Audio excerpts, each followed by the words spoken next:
is rendering est. Theses on the philosophy of history. His story is told of an automaton constructed in such a way that it could play a winning game of chess, answering each move of an opponent with a counter-move. A puppet in Turkish attire and with a hookah in its mouth sat before a chessboard placed on a large table. A system of mirrors created the illusion that this table was transparent from all sides. Actually, a little hunchback who was an expert chess player sat inside and guided the puppet's hand by means of strings. One can imagine a philosophical counterpart to this device. The puppet called historical materialism is to win all the time. It can easily be a match for anyone if it enlists the services of theology, which today, as we know, is wizened and has to keep out of sight. To one of the most remarkable characteristics of human nature, writes Lotz, is, alongside so much selfishness in specific instances, the freedom from envy which the present displays toward the future. Reflection shows us that our image of happiness is thoroughly colored by the time to which the course of our own existence has assigned us. The kind of happiness that could arouse envy in us exists only in the air we have breathed, among people we could have talked to, women who could have given themselves to us. In other words, our image of happiness is indissolubly bound up with the image of redemption. The same applies to our view of the past, which is the concern of history. The past carries with it a temporal index by which it is referred to redemption. There is a secret agreement between past generations and the present one. Our coming was expected on earth. Like every generation that preceded us, we have been endowed with a weak messianic power, a power to which the past has a claim. That claim cannot be settled cheaply. Historical materialists are aware of that. A chronicler who recites events without distinguishing between major and minor ones acts in accordance with the following truth: nothing that has ever happened should be regarded as lost for history. To be sure, only a redeemed mankind receives the fullness of its past, which is to say, only for a redeemed mankind has its past become citable in all its moments. Each moment it has lived becomes a citation. I urge a dudger, and the day is judgment day. I seek for food and clothing first, then the kingdom of God shall be added unto you. Hegel, 1807. The class struggle, which is always present to a historian influenced by Marx, is a fight for the crude and material things without which no refined and spiritual things could exist. Nevertheless, it is not in the form of the spoils which fall to the victor that the latter make their presence felt in the class struggle. They manifest themselves in this struggle as courage, humor, cunning, and fortitude. They have retroactive force and will constantly call in question every victory, past and present, of their rulers. As flowers turn toward the sun, by dint of a secret heliotropism, the past strives to turn toward that sun which is rising in the sky of history. A historical materialist must be aware of this most inconspicuous of all transformations. The true picture of the past flits by. The past can be seized only as an image which flashes up at the instant when it can be recognized and is never seen again. The truth will not run away from us. In the historical outlook of historicism, these words of Gottfried Keller mark the exact point where historical materialism cuts through historicism. For every image of the past that is not recognized by the present as one of its own concerns threatens to disappear irretrievably. The good tidings which the historian of the past brings with throbbing heart may be lost in a void the very moment he opens his mouth. To articulate the past historically does not mean to recognize it the way it really was, rank.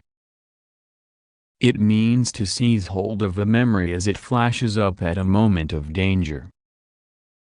Historical materialism wishes to retain that image of the past which unexpectedly appears to man singled out by history. At a moment of danger. The danger affects both the content of the tradition and its receivers. The same threat hangs over both, that of becoming a tool of the ruling classes. In every era the attempt must be made anew to wrest tradition away from a conformism that is about to overpower it. The Messiah comes not only as the Redeemer, he comes as the subduer of Antichrist. Only that historian will have the gift of fanning the spark of hope in the past, who is firmly convinced that even the dead will not be safe from the enemy if he wins. And this enemy has not ceased to be victorious. 7. Consider the darkness and the great cold in this vale which resounds with misery. Brecht, the Thruppenioperet to historians who wish to relive an era. Fustel de Coulanges recommends that they blot out everything they know about the later course of history.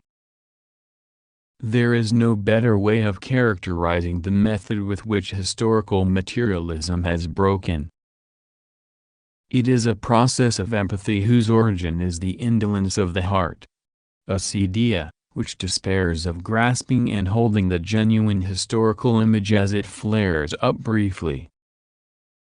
Among medieval theologians it was regarded as the root cause of sadness. Flaubert, who was familiar with it, wrote, Pudigens devinerant comme bien la folie être triste pour ressusciter Carthage.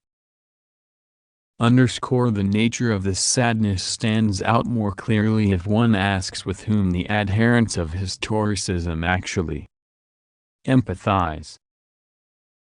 The answer is inevitable, with the victor. And all rulers are the heirs of those who conquered before them. Hence, empathy with the victor invariably benefits the rulers. Historical materialists know what that means. Whoever has emerged victorious participates to this day in the triumphal procession in which the present rulers step over those who are lying prostrate. According to traditional practice, the spoils are carried along in the procession. They are called cultural treasures, and a historical materialist views them with cautious detachment. For without exception the cultural treasures he surveys have an origin which he cannot contemplate without horror. They owe their existence not only to the efforts of the great minds and talents who have created them, but also to the anonymous toil of their contemporaries. There is no document of civilization which is not at the same time a document of barbarism. And just as such a document is not free of barbarism, barbarism taints also the manner in which it was transmitted from one owner to another. A historical materialist therefore dissociates himself from it as far as possible. He regards it as his task to brush history against the grain. 8. The tradition of the oppressed teaches us that the state of emergency in which we live is not the exception but the rule. We must attain to a conception of history that is in keeping with this insight. Then we shall clearly realize that it is our task to bring about a real state of emergency, and this will improve our position in the struggle against fascism. One reason why fascism has a chance is that in the name of progress its opponents treat it as a historical norm. The current amazement that the things we are experiencing are still possible in the 20th century is not philosophical. This amazement is not the beginning of knowledge, unless it is the knowledge that the view of history which gives rise to it is untenable. Ik's mindful usual first Sumschwung Brit, ik keertigern Zaruk, den Blabikachli bendiget Zeit, ik hatwenig Gluck. Gerhardt's Kalem, Grusvim Angelus. A clay painting named Angelus Novus shows an angel looking as though he is about to move away from something he is fixedly contemplating. His eyes are staring, his mouth is open, his wings are spread. This is how one pictures the angel of history. His face is turned toward the past. Where we perceive a chain of events, he sees one single catastrophe which keeps piling wreckage upon wreckage and hurls it in front of his feet. The angel would like to stay, awaken the dead, and make whole what has been smashed. But a storm is blowing from paradise. It has got caught in his wings with such violence that the angel can no longer close them. This storm irresistibly propels him into the future to which his back is turned, while the pile of debris before him grows skyward. This storm is what we call progress. The themes which monastic discipline assigned to friars for meditation were designed to turn them away from the world and its affairs. The thoughts which we are developing here originate from similar considerations. At a moment when the politicians in whom the opponents of fascism had placed their hopes are prostrate and confirm their defeat by betraying their own cause, these observations are intended to disentangle the political worldlings from the snares in which the traitors have entrapped them. Our consideration proceeds from the insight that the politicians' stubborn faith in progress, their confidence in their mass basis, and, finally, their servile integration in an uncontrollable apparatus have been three aspects of the same thing. It seeks to convey an idea of the high price our accustomed thinking will have to pay for a conception of history that avoids any complicity with the thinking to which these politicians continue to adhere. 11. The conformism which has been part and parcel of social democracy from the beginning attaches not only to its political tactics but to its economic views as well. It is one reason for its later breakdown. Nothing has corrupted the German working class so much as the notion that it was moving with the current. It regarded technological developments as the fall of the stream with which it thought it was moving. From there it was but a step to the illusion that the factory work which was supposed to tend toward technological progress constituted a political achievement. The old Protestant ethics of work was resurrected among German workers in secularized form. The Gotha program already bears traces of this confusion, defining labor as the source of all wealth and all culture. Smelling a rat, Marx countered that the man who possesses no other property than his labor power must of necessity become the slave of other men who have made themselves the owners. However, the confusion spread, and soon thereafter Joseph Dietzgen proclaimed, "The savior of modern times is called work." The improvement of labor constitutes the wealth which is now able to accomplish what no redeemer has ever been able to do. This vulgar Marxist conception of the nature of labor bypasses the question of how its products might benefit the workers while still not being at their disposal. It recognizes only the progress in the mastery of nature, not the retrogression of society. It already displays the technocratic features later encountered in fascism. Among these is a conception of nature which differs ominously from the one in the socialist utopias before the 1848 revolution. The new conception of labor amounts to the exploitation of nature, which with naive complacency is contrasted with the exploitation of the proletariat. Compared with this positivistic conception, Fourier's fantasies, which have so often been ridiculed, proved to be surprisingly sound. According to Fourier, as a result of efficient cooperative labor, 4 moons would illuminate the earthly night, the ice would recede from the poles, seawater would no longer taste salty, and beasts of prey would do man's bidding. All this illustrates a kind of labor which, far from exploiting nature, is capable of delivering her of the creations which lie dormant in her womb as potentials. Nature, which, as Dietzgen puts it, exists gratis, is a complement to the corrupted conception of labor. 12. We need history, but not the way a spoiled loafer in the garden of knowledge needs it. Nietzsche, of the use and abuse of history. Not man or men but the struggling, oppressed class itself is the depository of historical knowledge. In Marx it appears as the last enslaved class, as the avenger that completes the task of liberation in the name of generations of the downtrodden. This conviction, which had a brief resurgence in the Spartacist group, has always been objectionable to Social Democrats. Within 3 decades they managed virtually to erase the name of Blanqui, though it had been the rallying sound that had reverberated through the preceding century. Social democracy thought fit to assign to the working class the role of the redeemer of future generations, in this way cutting the sinews of its greatest strength. This training made the working class forget both its hatred and its spirit of sacrifice, for both are nourished by the image of enslaved ancestors rather than that of liberated grandchildren.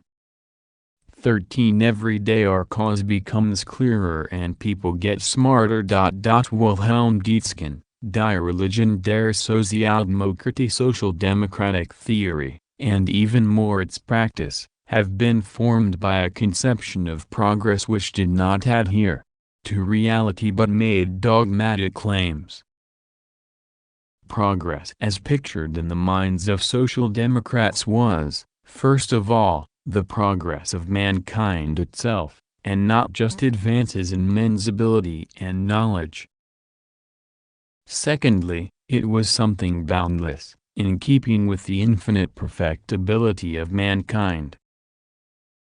Thirdly, progress was regarded as irresistible, something that automatically pursued a straight or spiral course. Each of these predicates is controversial and open to criticism. However, when the chips are down, criticism must penetrate beyond these predicates and focus on something that they have in common. The concept of the historical progress of mankind cannot be sundered from the concept of its progression through a homogeneous, empty time. A critique of the concept of such a progression must be the basis of any criticism of the concept of progress itself. 14. Origin is the goal. Karl Kraus, Vorta and Versen, Volume I. History is the subject of a structure whose site is not homogeneous, empty time, but time filled by the presence of the now Tatsit. Degree. Thus, to Robespierre ancient Rome was a past charged with the time of the now which he blasted out of the continuum of history. The French Revolution viewed itself as Rome reincarnate. It evoked ancient Rome the way fashion evokes costumes of the past. Fashion has a flair for the topical, no matter where it stirs in the thickets of long ago. It is a tiger's leap into the past. This jump, however, takes place in an arena where the ruling class gives the commands. The same leap in the open air of history is the dialectical one, which is how Marx understood the revolution. 15. The awareness that they are about to make the continuum of history explode is characteristic of the revolutionary classes at the moment of their action. The Great Revolution introduced a new calendar. The initial day of a calendar serves as a historical time-lapse camera. And, basically, it is the same day that keeps recurring in the guise of holidays, which are days of remembrance. Thus the calendars do not measure time as clocks do. They are monuments of a historical consciousness of which not the slightest trace has been apparent in Europe in the past 100 years. In the July Revolution an incident occurred which showed this consciousness still alive. On the first evening of fighting it turned out that the clocks in towers were being fired on simultaneously and independently from several places in Paris. An eyewitness, who may have owed his insight to the rhyme, wrote as follows: Qu'il a croire lundi, crites contre de nouveau Jossus au pain de chactor, tiré and sur les cadrons pour ledger. 16. A historical materialist cannot do without the notion of a present which is not a transition, but in which time stands still and has come to a stop. For this notion defines the present in which he himself is writing history. Historicism gives the eternal image of the past. Historical materialism supplies a unique experience with the past. The historical materialist leaves it to others to be drained by the whore called once upon a time in historicism's bordello. He remains in control of his powers, man enough to blast open the continuum of history. 17. Historicism rightly culminates in universal history.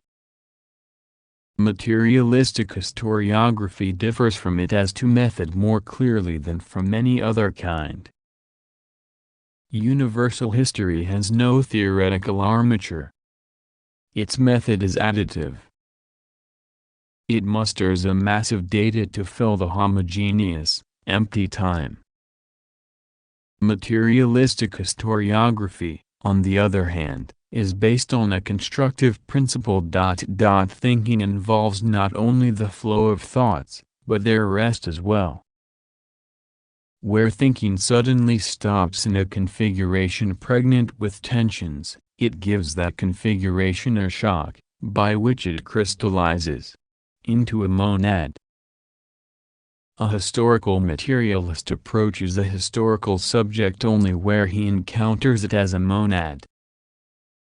In this structure he recognizes the sign of a messianic cessation of happening, or, put differently, a revolutionary chance in the fight for the oppressed past. He takes cognizance of it in order to blast a specific era out of the homogeneous course of history, blasting a specific life out of the era or a specific work out of the life work. As a result of this method the life work is preserved in this work and at the same time cancelled, in the life work, the era. And in the era, the entire course of history. The nourishing fruit of the historically understood contains time as a precious but tasteless seed. 18. In relation to the history of organic life on Earth, writes a modern biologist, the paltry 50 millennia of Homo sapiens constitute something like 2 seconds at the close of a 24-hour day. On this scale, The history of civilized mankind would fill 1/5 of the last second of the last hour. The present, which, as a model of messianic time, comprises the entire history of mankind in an enormous abridgment, coincides exactly with the stature which the history of mankind has in the universe. Historicism contents itself with establishing a causal connection between various moments in history. But no fact that is a cause is for that very reason historical. It became historical posthumously, as it were, through events that may be separated from it by thousands of years. A historian who takes this as his point of departure stops telling the sequence of events like the beads of a rosary. Instead, he grasps the constellation which his own era has formed with a definite earlier one. Thus he establishes a conception of the present as the time of the now which is shot through with chips of messianic time. The soothsayers who found out from time what it had in store certainly did not experience time as either homogeneous or empty. Anyone who keeps this in mind will perhaps get an idea of how past times were experienced in remembrance, namely, in just the same way. We know that the Jews were prohibited from investigating the future. The Torah and the prayers instruct them in remembrance, however. This stripped the future of its magic, to which all those succumb who turn to the soothsayers for enlightenment. This does not imply, however, that for the Jews the future turned into homogeneous, empty time. For every second of time was the straight gate through which the Messiah might enter.